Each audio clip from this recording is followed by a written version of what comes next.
warbaahinta Bulsho TV ayaa maanta booqatay deegaanka Gobley oo ka tirsan gobolka Saraar. Deegaankaasi oo ay saameyn xooggan ku yeelatay abaarta ba'an ee ka jirta gobolada bariga Somaliland. Dadka ku dhaqan deegaankaasi ayaa waxay nooga warrameen xaaladooda nololeed, iyagoona sheegay inay farabaas ku hayso biyo la'aan aad u xooggan, waxayna baaq u direen xukuumadda iyo ganacsatada. waxaanu shacbiga Somaliland dawladda ilaa iyo heer gobol iyo heer guddi abaareed heer qaran iyo heer gobolba waxaanu sheegaynaa in dadku halkan aad iyo aad dhibaato ugu qabo, taasoo ka mid ah haddaan idin xusuusiyo daraad dad iyo dunya wixii halkaa joogaa halkaasay ku beer caddaadeen.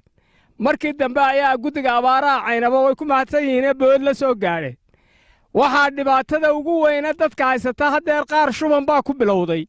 waxaa dhibaatadana koosgaraynaya waxa la waayey biyihii macaanaa ee dadku ay caana boodhaha qofka yar iyo Bismillaahi Raxmaani Raxiim.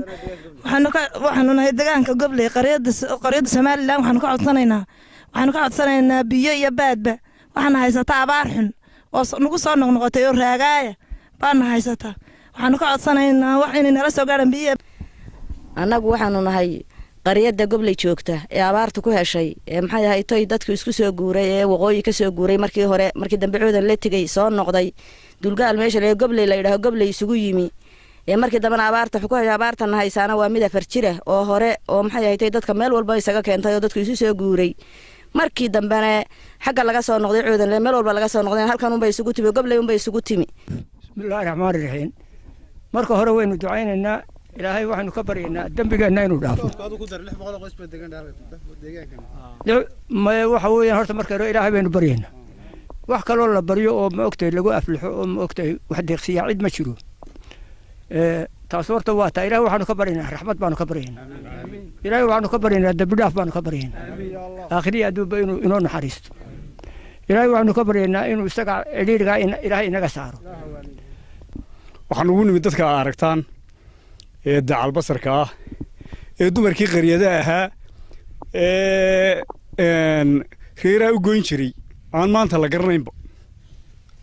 garanaynin ilaahay baa dee mahad iska leh isagaa keenay isagaana saaraya insha Allah. maanta waxaanu joognaa tuulada Gobley oo qeyladhaan fara badan baryahanba ka soo baxaysay meeshaas warbixinteedii iyo xogteedii dhabta ahayd waxa weeyaan sida odayaashu ay sheegeen meeshaas marka hore waxa weeyaan waa meel la isugu yimi oo waxa weeyaan markii hore xoolo daaqeenka ku fiicnayd dadkii coodan le ka soo noqday ee markii hore hawdka u guuray iyo kuwa kale oo haru joogay iyo kuwa xagga bariga ka soo guuray waa meel aad iyo aad markii hore reer waa Cabdiraxmaan Faysal Famne telefishinka caalamiga Bulsho TV magaalada Caynabo xarunta gobolka Saraar.